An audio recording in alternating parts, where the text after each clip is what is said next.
Bueno, buenos días. En este vídeo voy a explicar el tema 7 de electrónica analógica, que se titularía como semiconductores, el diodo y fuentes de alimentación lineales. Vale, esta versión es un tema resumido, entonces me centro solo en lo importante, pero estaría algo incompleto. Entonces, bueno, de primeras lo que comento, hago una introducción a lo que son los materiales semiconductores, que básicamente los materiales semiconductores son aquellos materiales que están que no son ni conductores ni aislantes, que están como en un paso intermedio entre estos dos. Y su resistencia va a depender de factores externos como puede ser la luz, eh, como puede ser la temperatura o como puede ser la tensión, haciendo que en función de estos factores externos pues puedan pasar entre conductores o entre aislantes, es decir, que se puedan comportar como unos o como otros. Vale, y esto nos permitirá, por ejemplo, hacer circuitos que podría ser, por ejemplo, pues un circuito que no conduce, pero si se expone a luz, por ejemplo, si yo lo alumbro con una linterna, pues que sí que empiece a conducir. O un circuito en el que no conduce, pero si yo le aplico una cierta tensión entre otros puntos determinados, pues sí que empieza a conducir. ¿Por qué? Porque su resistencia, por así decirlo, pues a lo mejor bajaría y empezaría a ser un material conductor gracias a esto. Aquí comento algunos ejemplos de dispositivos que se construyen con materiales semiconductores, por ejemplo los diodos, que es los que vamos a ver en este tema, transistores, que los veremos en el tema siguiente, SCRs, etcétera. Y también comento que, que estos elementos, o algunos de ellos, pues se utilizan, por ejemplo, en la construcción de fuentes de alimentación, eh, que, que estas utilizan diodos siempre y a veces transistores. Las fuentes de alimentación, recordad que son los dispositivos que transforman la energía alterna o la corriente alterna en corriente continua, ¿vale? Por ejemplo, para alimentar ordenadores, televisores, móviles, etcétera. Amplificadores, por ejemplo, amplificadores de sonido utilizan transistores. Los procesadores, por ejemplo, de un móvil o de un ordenador utilizan transistores dentro de ellos, mucho más pequeñitos que los que veremos, pero bueno, tienen transistores, etcétera, ¿vale? Entonces, el principal material que se utiliza en la elaboración de semiconductores es el silicio, que os sonará. Y aquí comento otro que es el germanio, ¿vale? Y dependiendo del material empleado, pues las características de los componentes podrán variar ligeramente. El silicio es el principal, que os quede esto, tenedlo en cuenta esto. Aquí simplemente comento que los materiales tienen 4 electrones de valencia, esto no lo voy a preguntar en el examen, pero bueno, los 4 electrones de valencia, hay una química detrás que no voy a incluir en este tema porque este tema es un resumen, pero bueno, que tienen que tener 4 electrones de valencia, ¿vale? Bien, entonces vamos a explicar la unión PN, el diodo. El diodo básicamente es el componente electrónico más sencillo de los que utilizan semiconductores y básicamente, en resumen de todo, es que es un dispositivo que solo permite el paso de la corriente eléctrica en un sentido. ¿Vale? Es como una válvula antirretorno en un circuito hidráulico, que a lo mejor la válvula, pues si esta es una tubería, pues la válvula a lo mejor permite que el agua vaya de aquí a aquí, pero no que vaya de aquí a acá, o sea, que no vaya en ese sentido. Pues lo mismo con la corriente eléctrica. Entonces, los diodos tienen dos patillas, un ánodo y un cátodo. Vale, y el diodo permitirá que haya una circulación de corriente eléctrica a través de él si hay una mayor tensión en el ánodo que en el cátodo. Entonces la corriente eléctrica va a ir desde el ánodo hacia el cátodo, si la vemos, digamos, en el sentido convencional de la corriente, que va del más al menos. Y aquí indico que su funcionamiento se asemeja al de una válvula antirretorno utilizada en un circuito neumático o hidráulico que permite el flujo del fluido en una única dirección. Vale, entonces el símbolo del diodo es este. La forma de que podemos tener para acordarnos de cuál es el ánodo y es el cátodo es que esto es como una A, ¿no? Y esto es como, hace como una K. Bueno, más o menos. K de cátodo. Vale, entonces básicamente si yo tengo más tensión aquí que aquí, pues sí que circulará una corriente, y como la corriente va del más al menos, pues en este sentido. Veis que ya el diodo, el propio símbolo que tiene una flechita, me indica el sentido en el que va a ir la corriente eléctrica. Y si tengo al revés, o si no tengo más tensión aquí que aquí, sino que está al revés, o es 0, 0, por ejemplo, pues no circulará nada, ¿vale? Por ejemplo, si yo tengo así, pues aquí nada, no circula nada. El diodo funcionaría como un circuito abierto. Bueno, y esta es una imagen real de un diodo de unión que se puede, digamos, distinguir cuál es el cátodo porque tiene como una línea dibujada, ¿no? Donde es la línea del símbolo, bastante intuitivo. Bien, este es un circuito que sirve para entender el funcionamiento del diodo.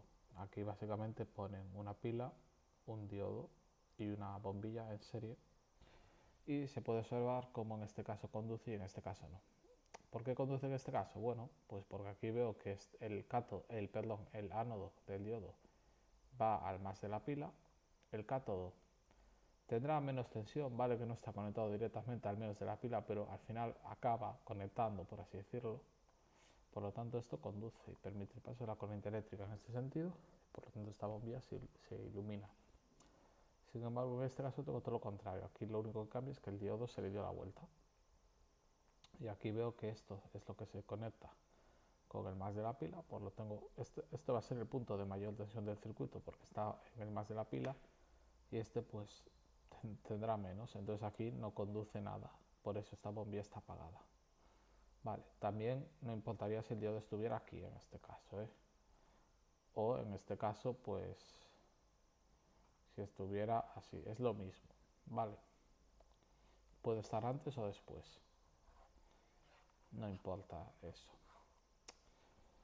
Vale, entonces, bueno, pues esto es el resumen, ¿no? De cómo funciona. Si tenéis esto claro hasta ahora, pues habéis entendido ya lo básico del funcionamiento del diodo. Vale, aquí comentar que se dice que el diodo está en polarización directa cuando hay más tensión en el ánodo que en el cátodo, que es esta conexión, por ejemplo. Y se dice que el diodo está en polarización inversa cuando hay más tensión en el cátodo que en el ánodo, que sería cuando no conduce, que es este caso. Vale. Y aquí comparo pues el diodo con una válvula antirretorno. Entonces veis, la válvula antirretorno, a ver, realmente son algo más complejas que esto, pero este es como un dibujo simplificado que sirve para entender cómo funciona, ¿no?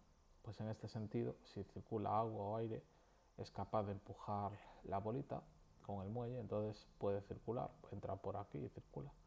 Sin embargo, en este sentido, pues no, va a estar cerrada. Pues el diodo, pues igual, ¿vale? Aquí habría una circulación de corriente desde aquí hasta acá, pero no al revés. Bien, entonces, siguiente punto. Curva característica de un diodo. Vale, imaginemos que construimos un circuito como este, que básicamente tenemos una fuente de alimentación, una resistencia y un diodo. Y cogemos un voltímetro para ver la tensión que hay entre el ánodo y el cátodo y un amperímetro del diodo, ojo, importante, no de la fuente, vamos a medir la tensión del diodo y un amperímetro para ver la intensidad que pasa por el diodo, que al final es la misma que la que pasa por todo el circuito porque está todo en serie. Entonces voy a hacer una gráfica para explicaros lo que sucede. Voy a poner aquí la intensidad que circula por el diodo y aquí la tensión que cae en el diodo. Entonces, imaginemos que, bueno, empieza esto a 0 voltios, ¿vale? Como veis, cuando vaya incrementando va a haber más tensión en el ánodo que en el cátodo, porque esto al final va al más, o sea, el ánodo del diodo, perdón, va al más de la fuente y el cátodo al menos, ¿no? Entonces empiezo en 0 y como está en 0, pues no hay nada, no circula nada, lógicamente. Entonces voy incrementando poco a poco la tensión de la fuente. Podría pensar, joder Adri, ya con 0,1 o con 0,001 ya hay más tensión en el ánodo que en el cátodo, ya debería empezar a circular corriente. Pues en verdad no, en verdad vería que al principio se mantiene a 0 la intensidad. Llega un punto que más o menos es del orden de 0,7 voltios o 0,6 en los diodos de silicio, que de repente sí que veo que hay intensidad. Y es más, a partir de ese punto la intensidad se dispara. La tensión que cae en el diodo casi no se modifica, pero la intensidad sí, a medida que yo aumente la tensión de la fuente. Vale, es como que no solo necesito que haya más tensión en el ánodo que en el cátodo, necesito que además esa tensión supere un determinado valor. Vale, es como, si lo queréis entender así, en la válvula entre retorno, como si yo no solo necesitara que haya aire que vaya desde aquí hacia acá, es que además necesito que tenga una presión mínima de aire como para que pueda pues ser capaz de mover este muelle. Pues es eso, es como una tensión mínima como para que sea capaz de atravesar el diodo, ¿no? Vale, bien. Pues esta tensión es conocida como tensión de codo. Tensión de codo.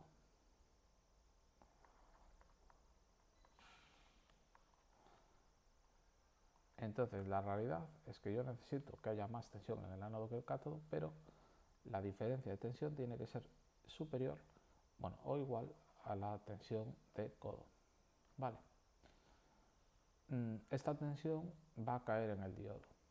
Entonces, si yo, por ejemplo, aquí tengo 10 voltios, pues aquí me caerán 0,7 y aquí, por ley de mallas, la diferencia, ¿no? 9,3.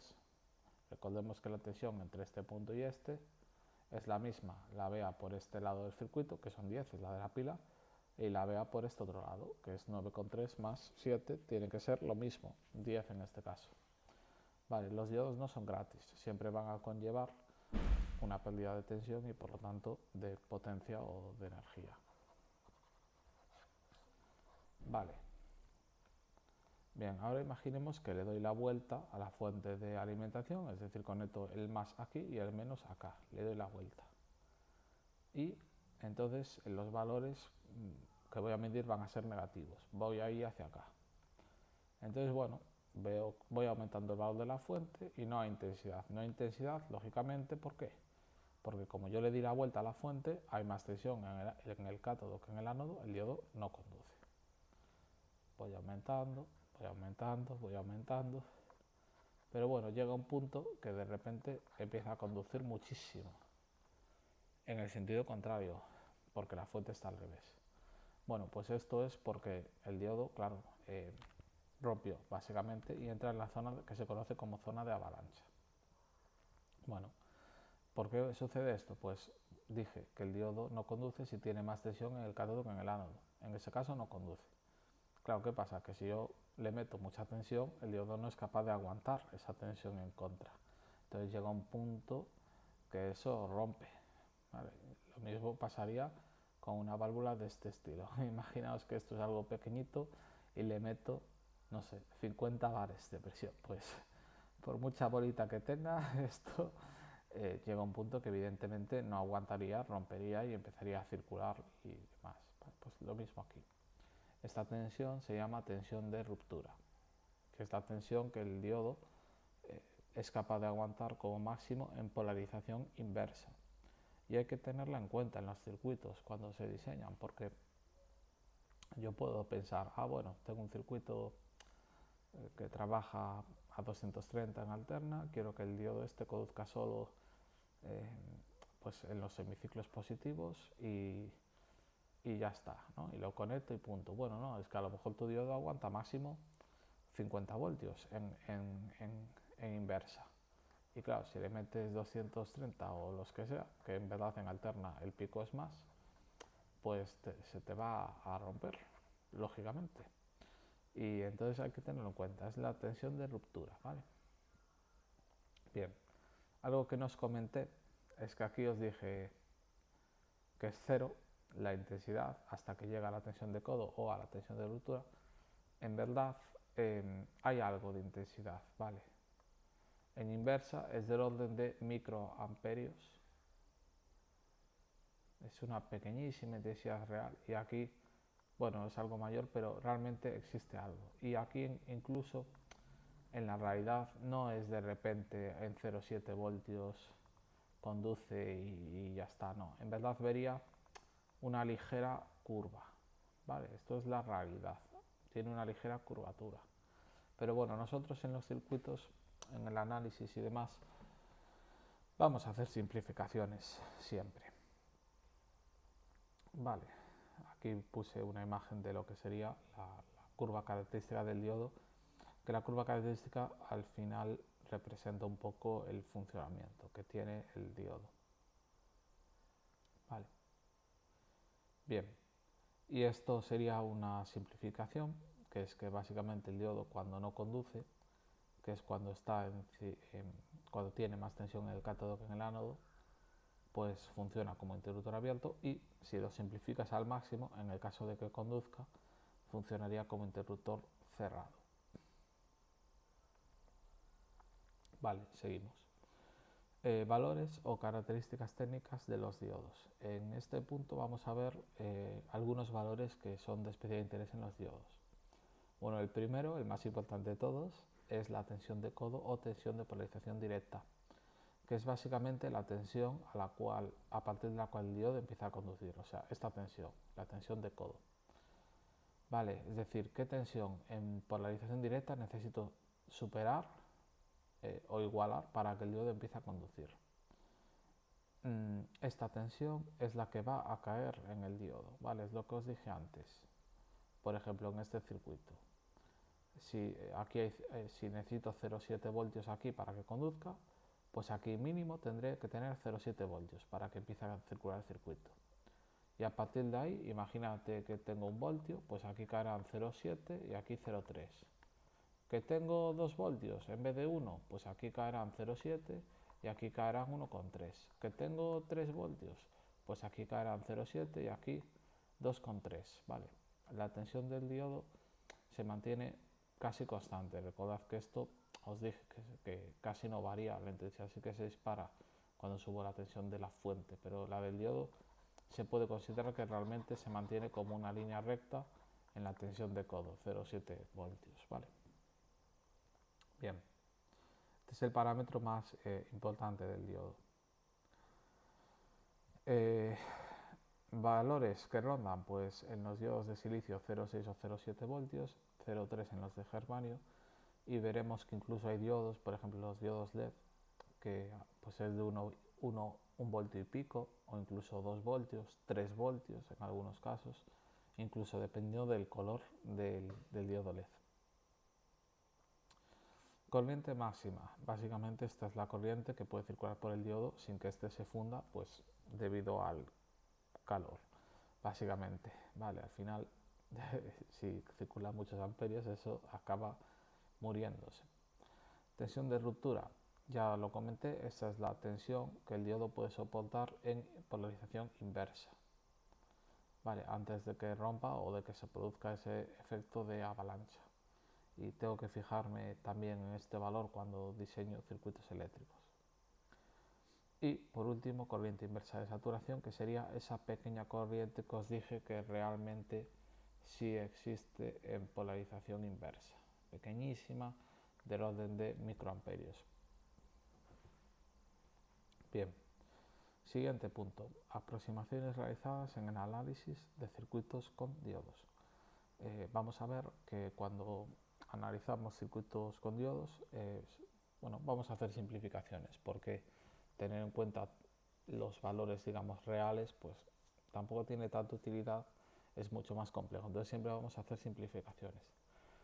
Existen dos tipos de simplificaciones. La primera es suponer el diodo como un diodo ideal.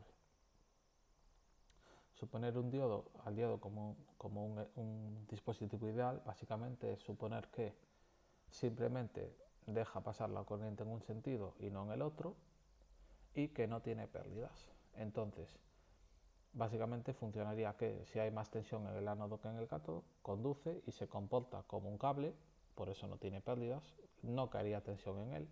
Es como suponer que la tensión de codo es 0, no 0,6 o 0,7, no. Da igual, no hace falta llegar a eso. Suponer que la tensión de codo es 0. Y en polarización inversa pues se comportaría como un circuito abierto, no conduce nada. La curva de un diodo ideal sería así. Como veis, esta línea está sobre el 0, ¿vale? Sería, en vez de estar sobre el 0,7, pues estaría sobre el 0. Es decir, cuando ya haya más tensión en el ánodo que el cátodo, justo en 0, o si queréis pensarlo 0,0001, pues de repente ya conduce y no va a caer tensión. Se comporta como un cable el diodo cuando conduce. Esta simplificación es la más útil. Vale, no es la mejor, pero en la mayoría de circuitos me es suficiente como para entender el funcionamiento del diodo. Por ejemplo, si yo quiero ver un circuito como este, ¿qué más me da saber? Pues, aquí cae tanto, entonces tengo que ver si esto conduce. Bueno, a lo mejor yo veo esto y a bote pronto digo, va, esto conduce, aquí no, y ya está. No me hace falta saber, pues aquí caen tanto, entonces le llega este valor. Por supuesto, si diseño electrónica tendría que fijarme, sobre todo si trabajo con valores de tensión de fuentes y demás bajo, porque a ver, si en el diodo cae en 0,7 y yo trabajo con fuentes de 24, pues bueno, pues sobrado, ¿no? Por así decirlo. Pero bueno, esta simplificación es muy usada para tener una idea del funcionamiento del diodo en muchos circuitos, y también en muchos circuitos es lo único que necesito realmente, porque a lo mejor solo lo voy a usar en inversa para proteger y lo otro me da pues, bastante igual. Vale, y la otra simplificación que ya os la comenté es, tengo en cuenta la tensión de codo, pero en vez de tener en cuenta que realmente sube un poco o que hay aquí una curva, no. Supongo que la intensidad es 0 y de repente en 0,7 la tensión del diodo se mantiene ahí y la intensidad pues la que sea, sube, pero la que sea, porque ya conduce. Es esto verde, ¿no? Que se mantiene la tensión que cae en el diodo en 0,7 voltios, se mantiene la tensión de codo. Vale, que ahí el diodo pues se comportaría un poco como una pila, pero no es que genera potencia, es decir, no me aporta potencia al circuito, el diodo la pierde. Es una pila que de hecho va en contra de la intensidad, por lo tanto es una pila que consume potencia eléctrica. ¿Por qué se dice que se comporta como una pila a pesar de todo? Porque la caída de tensión que va a haber en él es constante, va a ser igual a la tensión de codo, que si es de silicio recordemos que es entre 0,6 y 0,7 voltios, ¿vale? Aquí sí que tengo en cuenta que se necesita llegar a esa tensión de codo mínima, a esa fuerza que necesito en la válvula antirretorno para empezar a mover el muelle al revés, en inversa, ¿no? Perdón, en directa. En directa. Eso sería básicamente, imaginaos. Si yo aquí tengo 0,3 voltios, no conduce. Si tengo 0,4 voltios, no conduce. Si tengo 0,7 voltios, conduce. Y aquí habría 0,7 y aquí 0. Bueno, si tengo 0,8 voltios, conduce. Y aquí habría 0,7 y aquí 0,1. Si tengo 0,9 voltios, conduce. Y aquí habría 0,7 y aquí 0,2. Es decir, en el diodo la caída se mantiene, la caída de tensión. Pero necesito que se llegue primero a ese valor para que se conduzca. Si no se llega, nada, ¿vale? No va a conducir.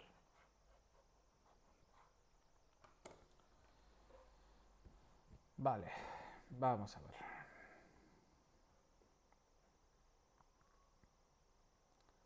Bien, siguiente punto. Diodos especiales. A ver si esto está grabando. Sí. Diodos especiales. Vale, el tipo de diodo que hemos visto hasta ahora es el más sencillo. Vamos a decir, se llama diodo de unión o diodo rectificador.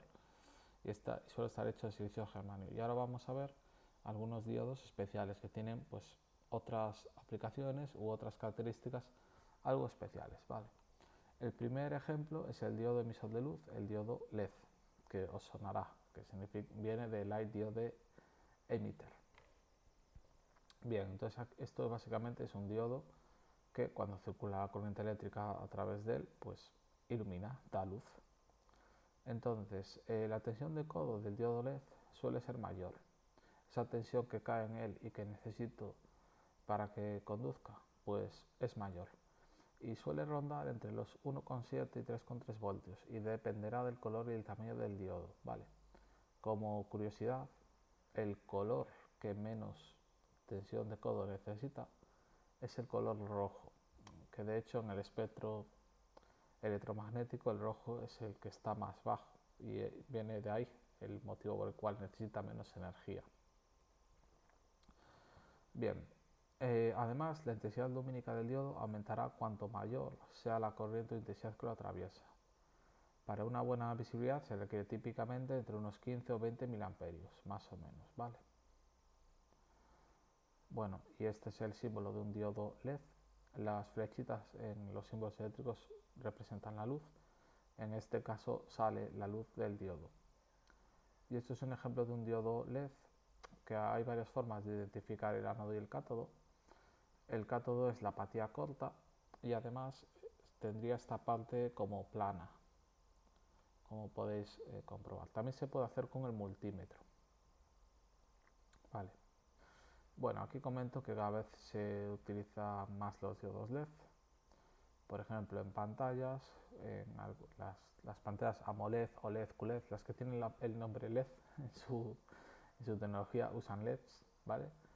En iluminación también, luces RGB para decorar, mandos a distancia, los infrarrojos, sensores, luces de señalización, etcétera. Y también últimamente está de moda el uso de diodos LED RGB, que realmente estos son un diodo LED que dentro tiene 3 diodos LED, uno de cada color primario de la luz, es decir, tienen uno rojo, uno verde y uno azul, red, green, blue, RGB. Y modificando el brillo de cada uno de esos colores se puede obtener el color que tú quieras. Esto es como cuando mezclas pinturas, pero trabajas mezclando luz en vez de mezclando pinturas, ¿vale? Esto sería el interior de un diodo LED RGB. Entonces, modificando los colores, pues se consigue eso. En las pantallas pasa algo parecido. En las pantallas de un móvil, por ejemplo, que tenga una pantalla pues AMOLED, si lo viera con lupa, vería que cada píxel son un LED rojo, uno verde y uno azul. Y pues puede adoptar cualquier color cambiando cuánto brilla cada uno. En la realidad, porque alguno muy friki me dirá, bueno, Adri, yo lo vi con lupa o con un microscopio y vi que hay 2 verdes, no uno. Bueno, eso es porque esto pasa, ¿vale? Y se usa porque el verde es como que se ve menos, entonces tienen que usar 2 para corregir un poco, tal. Da igual, el caso es que tienen que haber los tres colores para combinarlos y así obtener el color que tú quieras. Vale, y aquí ponemos varias ventajas de los diodos LED respecto a otros tipos o tecnologías de bombillas, ¿no? Como pueden ser las incandescentes. Pues tienen un menor consumo energético, tienen más vida útil, más resistencia a golpes, vibraciones y caídas. El coste de mantenimiento, por lo tanto, es menor. Pueden alcanzar un menor tamaño, sin duda. De hecho, en una pantalla hay muchísimos diodos LED. En una pantalla de un móvil bueno, vamos, es una pasada lo que hay de diodos LED. La capacidad de obtener mucha mayor diversidad de colores y también el encendido inmediato y mayor velocidad de conmutación, que esto parece una tontería, pero en algunas aplicaciones es útil. En una bombilla incandescente, yo cuando apago, cuando enciendo, noto como el filamento tiene un retraso, ¿no? Es como que se va encendiendo o se va apagando, tiene una inercia. En los LEDs es mucho más inmediato y esto, pues hay aplicaciones en las que a lo mejor me interesa que este apagado y encendido sea más rápido, ¿vale? Por ejemplo, imaginaos que yo me quiero comunicar con luz y tengo que apagar y encender, pues necesitaría esta velocidad de apagado y encendido, esta mayor velocidad de conmutación. Vale. Y aquí comento que los dispositivos que usan varios LEDs, por ejemplo un display de 7 segmentos o este LED que vimos aquí RGB, suelen disponer a los LEDs en una de las dos configuraciones que voy a comentar ahora, que sería o ánodo común o cátodo común, que esto es básicamente que tienen pues una de las dos patillas común. Por ejemplo, estos están en cátodo común.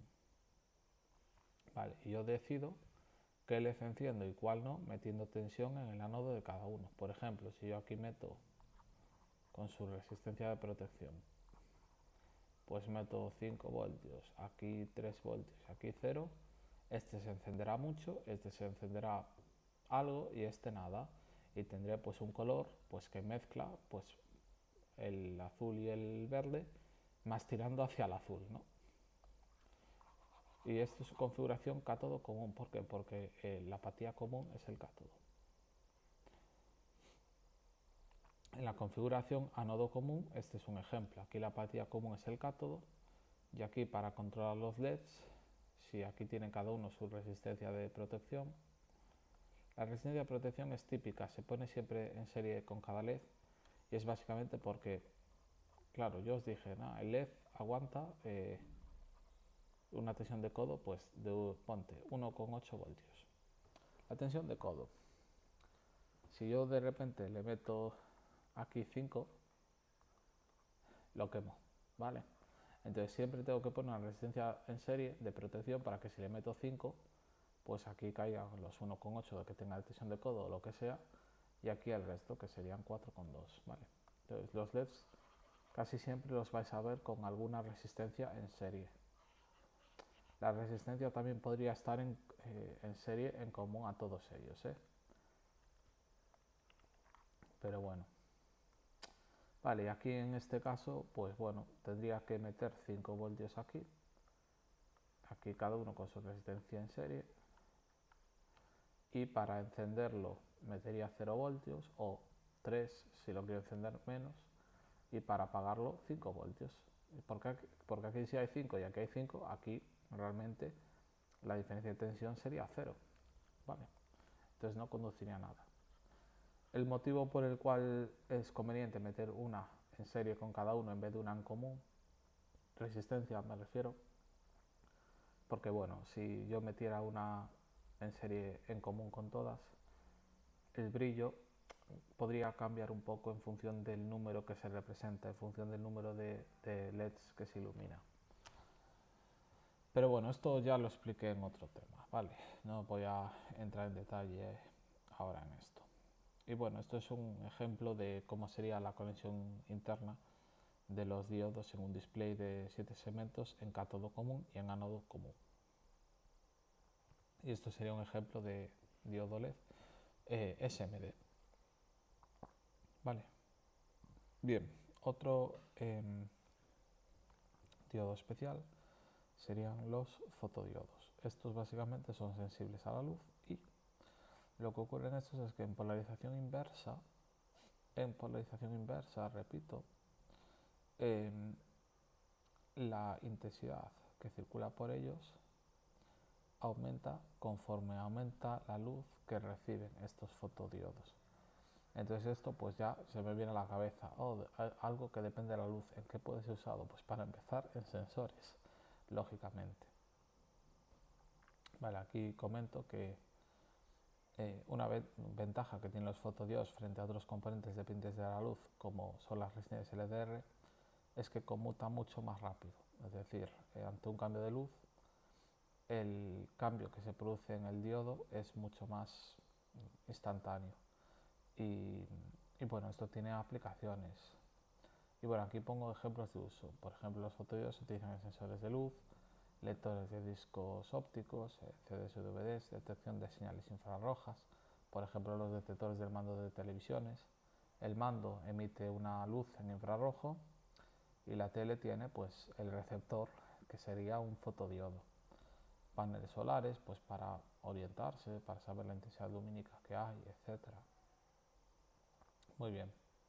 Y aquí pongo que fotodiodos o componentes muy similares, que los veremos en el siguiente tema, son muy usados en la fabricación de optoacopladores, que estos básicamente son como un relé, pero que funciona con luz. Imaginaos algo como esto, yo tengo aquí la entrada de control, cuando entra con un diodo LED que emite luz, y aquí la salida de fuerza, ¿no? Entonces cuando esto emite luz, lo recibe el fotodiodo, y cuando recibe luz actuaría como un circuito cerrado. Entonces estoy actuando sobre otro circuito, dejando pasar o no la corriente eléctrica por este. Y a través de luz en los relés es mediante magnetismo, que se mueve una patilla, pues aquí sería utilizando la luz. Bueno, los autoacopladores realmente utilizan un transistor normalmente, que es otro semiconductor que veremos en el siguiente tema, que se excita con la luz, ¿vale? Y en la entrada es un diodo LED el que emite la luz.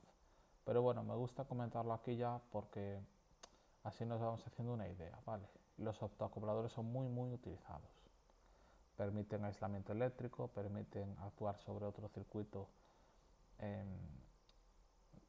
o sea, sobre un circuito que está separado, permite a lo mejor aquí trabajar con tensiones de 5 voltios y aquí con tensiones mayores, permite conmutar más rápido con relé. Lo que sí que pasa es que no aguanta tantas tensiones como podría aguantar un relé, ¿vale? Pero bueno, son muy usados los optoacopladores. Y aquí tenemos ejemplos de fotodiodos. Los fotodiodos, pues obviamente, como son sensibles a la luz, pues tienen que tener un encapsulado que permitan que la luz entre al componente, ¿no? Vale, aquí comento el diodo Schottky, que este no entra en el ciclo medio, pero bueno, rápidamente es un diodo que tiene una tensión de codo menor que el diodo de unión y una tensión de ruptura menor. Entonces va a tener menos pérdidas de tensión y por lo tanto menos pérdidas de energía cuando funcione en directa, pero me aguanta menos en inversa, que es la contrapartida que tiene. Y por último tenemos el diodo Zener, que este diodo sí que es muy utilizado. Y funciona como un diodo de unión, pero en polarización inversa, en vez de romperse, puede aguantar una determinada tensión en un valor fijo, que se conoce como tensión Zener. Es como si tuviera una tensión de codo determinada, pero en polarización inversa, en vez de romperse. Y esto se utiliza pues para tener valores de tensión de referencia, estabilizar, por ejemplo, para sensores, estabilizar tensiones, recortadores de onda. Se utiliza también en fuentes de alimentación, bueno, como eso, como estabilizadores de tensiones, etcétera. Aparte, tendré varios diodos, existen en el mercado diodos Zener con diferentes valores de tensión Zener, que yo puedo pues comprar uno u otro en función de la tensión que me interese. Este es el símbolo y este pues es una foto real, ¿no? Entonces, bueno, aquí tenemos un ejemplo en inversa, ¿vale? Entonces, imaginaos que este diodo Zener tiene una tensión Zener de 4,3 voltios, por ejemplo. Vale, pues si aquí le meto 4,3 o más, pues aquí caerán 4,3 voltios fijo. Entonces, imaginaos que yo le meto 5 voltios, pues aquí caen 4,3 y aquí pues 0,7. Que le meto 6 voltios, pues aquí 4,3 y aquí 1,7. Entonces esto sirve, por ejemplo, para estabilizar tensiones o para tener un valor de referencia fijo para un sensor. Imaginaos que yo tengo un sensor de algo y quiero que tenga, pues que compare una tensión que le viene de un sensor, vaya, de temperatura que le da una tensión con una tensión de referencia para saber si está más caliente o más frío de un valor determinado. Pues puedo poner un diodo Zener como para tener ahí un valor fijo, ¿no? También me permite obtener tensiones menores a una tensión más grande. También se usan en fuentes de alimentación. Imaginaos que aquí yo tengo una señal que oscila pues entre 5,1, 5,2, 5,3 y aquí tengo un diodo Zener de tensión Zener 5,1. Pues bueno, me la va a mantener en 5,1 más o menos. Vale, y aquí pues si hay 5,1 pues caerían 0, si hay 5,2 caería 0,1, si hay 5,3 caerían 0,2 y me la mantiene. El diodo Zener es básicamente esta curva, pero aquí en vez de romper funciona, vale, funciona en el valor tensión Zener, que depende del que compre, básicamente hay de diferentes tipos. Bueno, este es un ejemplo del uso del diodo Zener como recortador de ondas, ¿vale? Aquí, bueno, básicamente la entrada, cuando estoy en los semiciclos positivos hay más tensión aquí que aquí, y el diodo Zener empieza a conducir cuando hay aquí pues la tensión Zener. Entonces en ese momento la salida es igual a la tensión Zener, lo que cae en el diodo. Por eso es así, luego se mantiene, luego baja. Cuando estoy en el semiciclo negativo hay más tensión aquí que aquí, por lo tanto ahora el diodo está en directa, entonces empezará a conducir en 0,7 voltios, que es lo que se mantiene. Entonces, como veo, está recortando la señal. Esto tiene varias aplicaciones, como puede ser, por ejemplo, pues evitar que las señales de un determinado valor o a partir de un determinado valor lleguen a un componente protegiéndolo, por ejemplo. Vale, y en este punto vamos a ver cómo comprobar un diodo con un multímetro. Vale, básicamente necesitamos un multímetro que tenga la opción de comprobación de diodos, que tendría que tener este simbolito. A veces se encuentra justo en el mismo punto de medir continuidad. Cogemos un diodo y ponemos el rojo en el ánodo y el negro en el cátodo, el común en el cátodo y el rojo en el ánodo. Si me da un valor, es que hemos conectado bien el ánodo al rojo y el cátodo al negro, entonces ya sé las patillas que tiene, ya sé cuál es cada patilla, y también el valor que me da sería la tensión de codo del diodo. Si fuera un diodo LED incluso vería cómo se ilumina. Si no me da ningún valor, puede ser o que conecté mal el diodo, es decir, conecté el ánodo al cátodo y el cátodo conecté el ánodo al negro o el cátodo al rojo, o que el diodo vaya mal o que el multímetro vaya mal. Entonces lo que haría sería darle la vuelta. Si no me vuelve a dar valor, pues seguramente esté mal o el diodo o el multímetro, ¿vale? Entonces esto sirve pues, para comprobar si un diodo funciona, para comprobar la tensión de codo de un diodo o para poder comprobar cuál es el ánodo y cuál es el cátodo de un diodo. Por ejemplo, si lo voy a conectar en un circuito o así, ¿vale? Bueno, entonces seguimos con la siguiente parte del tema, que sería fuentes de alimentación lineales. Y bueno, básicamente vamos a ver que los diodos de unión pues tienen muchas aplicaciones y una de ellas es que siempre se encontrarán dentro de las fuentes de alimentación, concretamente en el paso de la rectificación de onda, que es uno de los pasos que se utiliza para convertir la corriente alterna en continua, ¿vale? Recordad que una fuente de alimentación es un dispositivo que se encarga de transformar la corriente alterna en continua, y fuentes de alimentación hay pues en casi todo lo que lleve electrónica.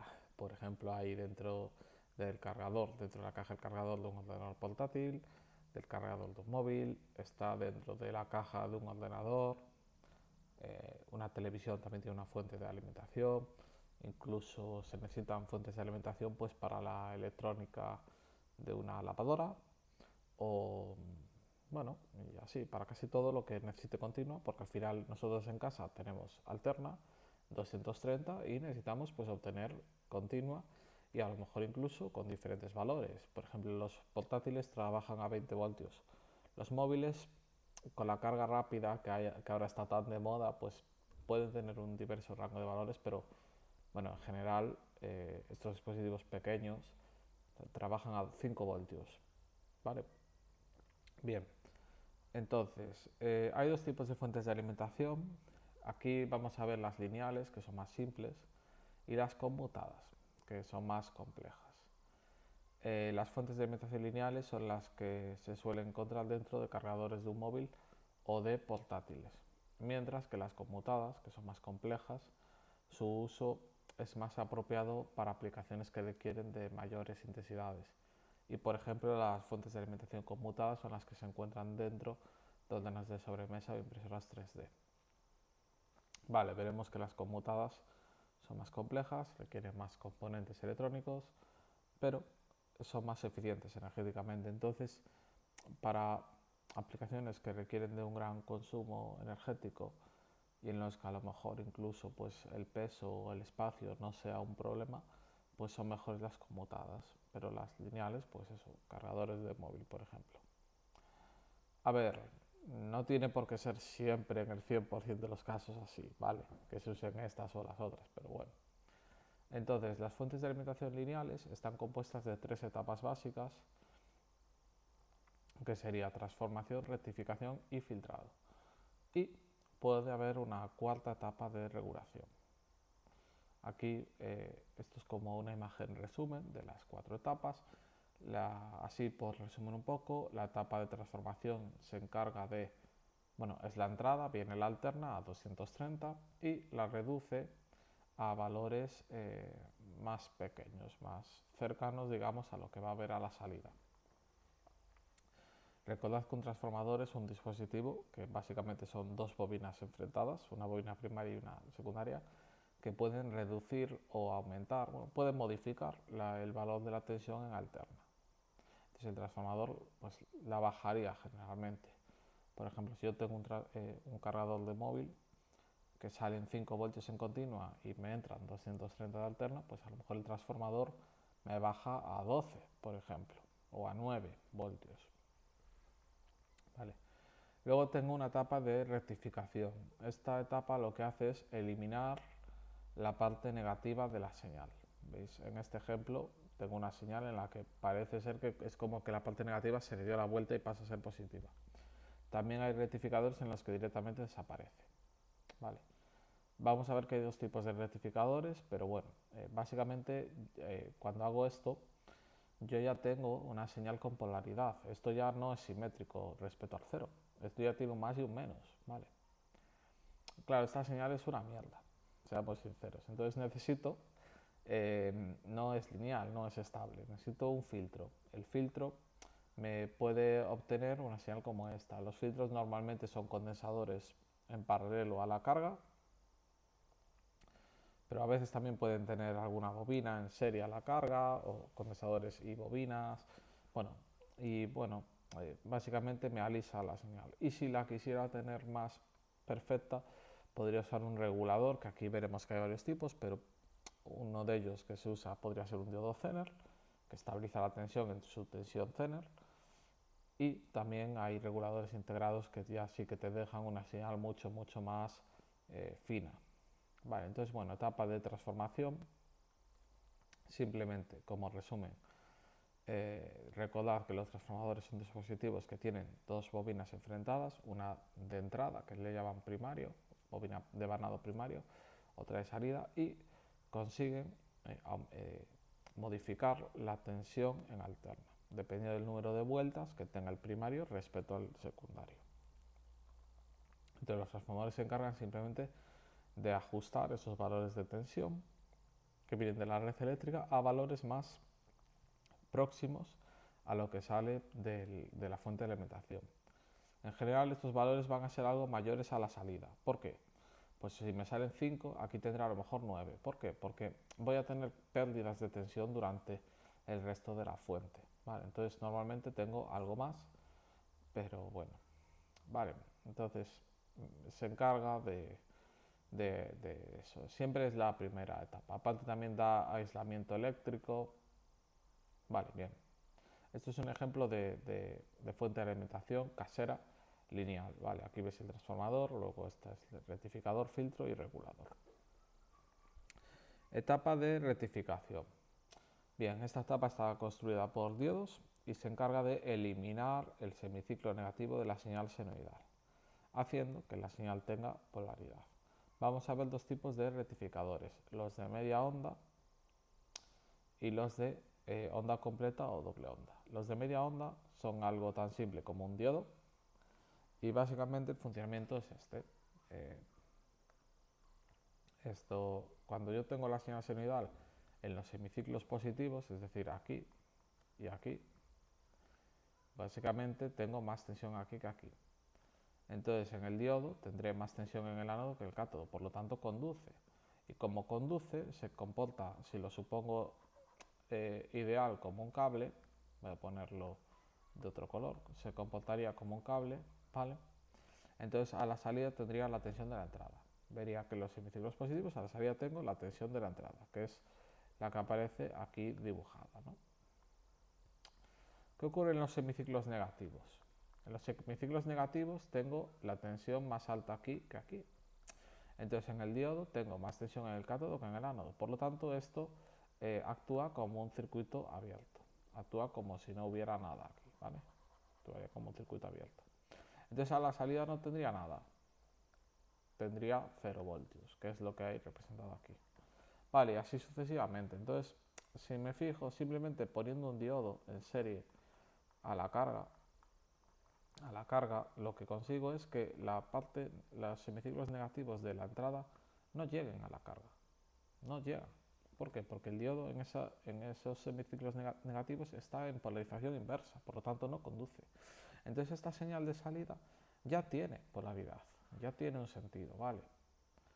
En la realidad, si yo tengo en cuenta la tensión de codo del diodo, que suele ser de 0,7 para los diodos de silicio, vería cómo la salida en verdad se da cuando la entrada está a 0,7, entonces se daría por aquí, cambiaría más o menos por aquí, y además, claro, como en el diodo caen 0,7 voltios,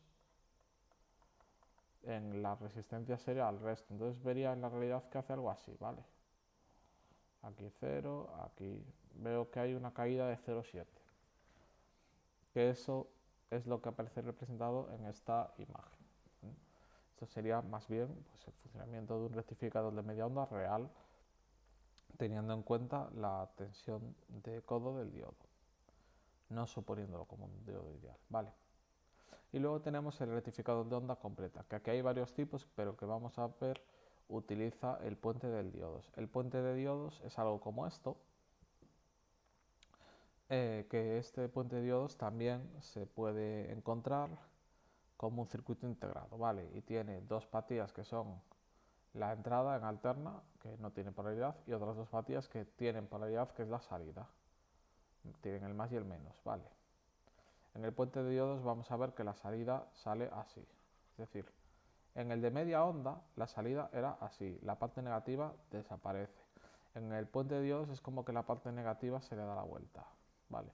Se le llama rectificador de doble onda o de onda completa. Pues el funcionamiento es el siguiente, ¿vale? Suponed que esta es la salida, VO de output, la salida. Entonces, en los semiciclos positivos de la fuente hay más tensión, la señal alterna es esta, ¿vale? En los positivos. Hay más tensión aquí que aquí. Entonces, ¿qué ocurre? Pues hay más tensión aquí que aquí, sigo el camino, hay más tensión aquí que aquí, y vuelve. Y este no me va a conducir porque hay más tensión aquí que aquí, y este tampoco me va a conducir, ¿vale? Entonces, si os fijáis, la intensidad entra a la resistencia por aquí arriba. Por lo tanto, esta tensión tiene este sentido. Recordad que la tensión va en contra de la intensidad en los elementos que consumen potencia, ¿vale? Esta imagen se ve mejor aquí. Aquí es cuando hay más tensión aquí que aquí, entonces circulan estos dos diodos. Y este es el camino que hace la corriente eléctrica, ¿vale? Por lo tanto, la tensión es así. Ok, es decir, cuando tengo semiciclos positivos, a la salida también aparece ese semiciclo positivo. Vale, ¿qué pasa si tengo semiciclos negativos? Pues en los semiciclos negativos tengo más tensión aquí que aquí. Y fijaos en lo que ocurre. Ahora, a ver que borro esto que no me está dejando, no sé por qué.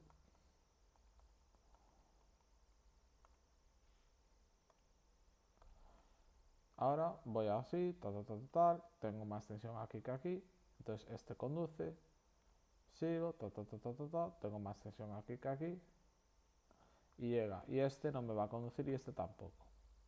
Vale, entonces si me fijo en el sentido de la corriente, va por aquí, va por aquí, va por aquí, entra por la resistencia por arriba, por lo tanto la tensión va en el mismo sentido que antes, positivo, y vuelve y tal, ¿veis? Entonces esto es como que se transforma en positivo, porque si me fijo, la intensidad entre la resistencia por arriba igualmente. Entonces la tensión, la diferencia de potencia entre estos dos puntos es positiva, ¿vale? Y así sucesivamente. Por eso tiene esta forma, este rectificador. Eso también se ve mejor en esta otra imagen que hay aquí, ¿vale? Esta es la salida de un rectificador de doble onda. Bien, etapa de filtrado. Bueno, lo que viene de la etapa de rectificación está bien, porque ya tiene polaridad, pero no es nada estable. Entonces necesito pues estabilizarlo un poco. Para ello se usa la etapa de filtrado. Aquí, bueno, aquí se compara la entrada de una etapa de filtrado. Esto sería un ejemplo de señal real y esto es una señal ideal. Voy a ver que tras el filtro tengo algo de rizado. Vale, me sale una señal un poco... Se le llama rizado a esto. No es estable todo, pero para ciertas aplicaciones me puede ser suficiente. Normalmente lo que se hace es poner un condensador en paralelo, simplemente. Entonces el condensador lo que va a hacer es cargar y descargarse. Y gracias a lo que tarda en descargarse, pues me va a mantener la señal durante un tiempo, ¿no? Imaginaos que el condensador se carga rápidamente y se descarga lentamente. Pues va a hacer así, se carga, se descarga, se carga, se descarga, se carga, se descarga. Entonces me está manteniendo la tensión, ¿vale? Esto es un ejemplo de rectificador de media onda, porque solo tengo un diodo, que mete un condensador en paralelo. Entonces este condensador se carga, se descarga lentamente a través de esta resistencia. Se carga, se descarga lentamente. Bueno, esta es la carga, la salida. Vale, entonces veo ese rizado es por culpa de esto, ¿no? Pero bueno, me está estabilizando la señal. Y si esto no fuera suficiente, pues necesito una etapa de regulación o estabilización que ya es para intentar eliminar este rizado.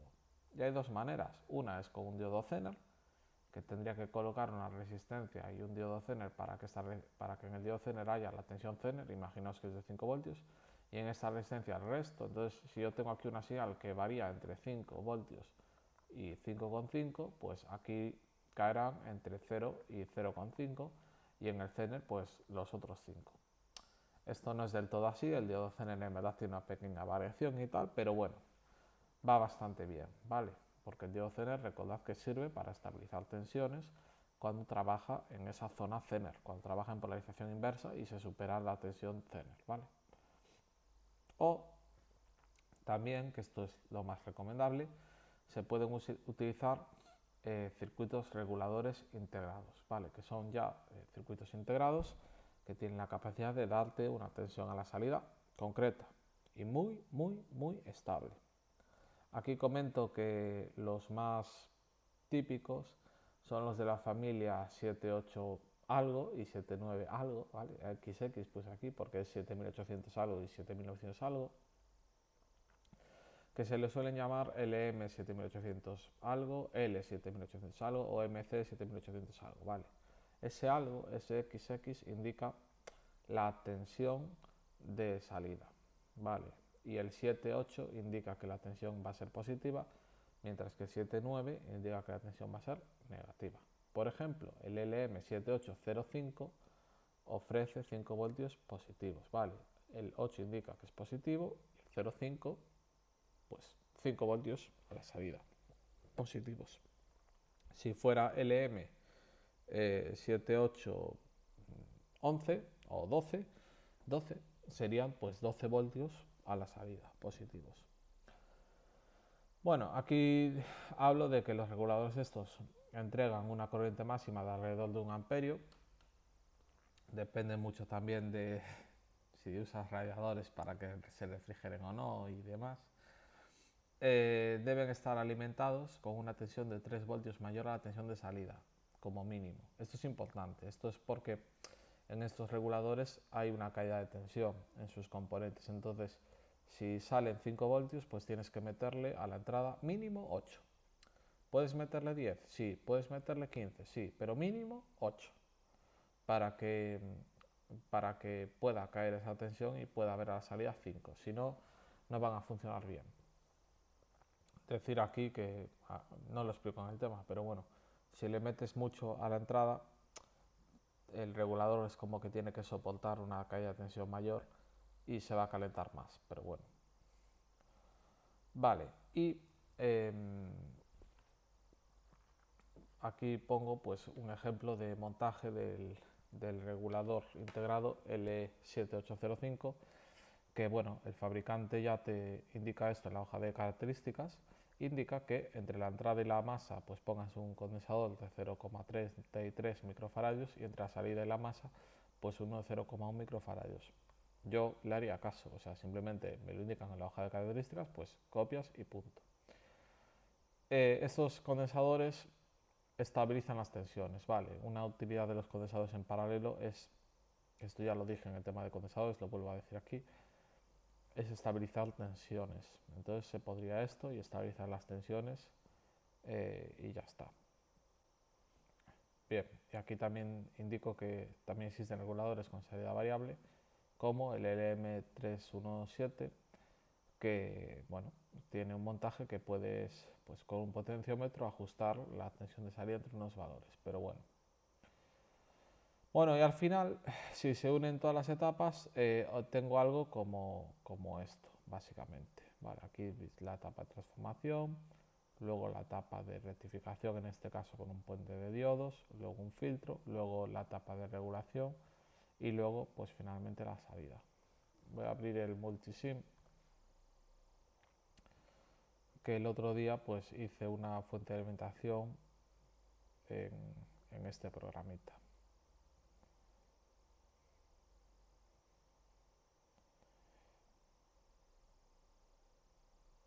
Vale, aquí se ve, ¿no? Pues estos son 230 a 50 Hz, que es lo que tengo en el enchufe de casa.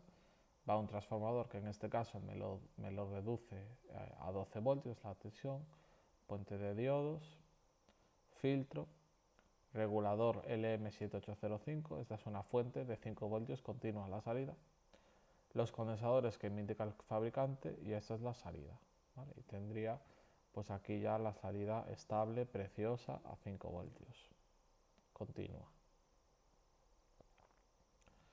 Muy bien, voy a cerrarlo. Y luego fuentes de... Bueno, y en esta imagen, que me olvidé decirlo, se ve muy bien. Esta imagen me encanta porque se representa también cómo va transformándose la señal, ¿no?, en las diferentes etapas. Bueno, y luego tenemos las fuentes de alimentación conmutadas, que aquí casi no comento nada, pero bueno, decir que son más complejas, usan más componentes electrónicos, pero son más eficientes energéticamente que las lineales. Hablamos de un 90% frente a un 60 o 50% en las lineales. Entonces, por ese motivo, las conmutadas se usan en aplicaciones que requieran de mayores intensidades, como ordenadores de sobremesa o impresoras 3D.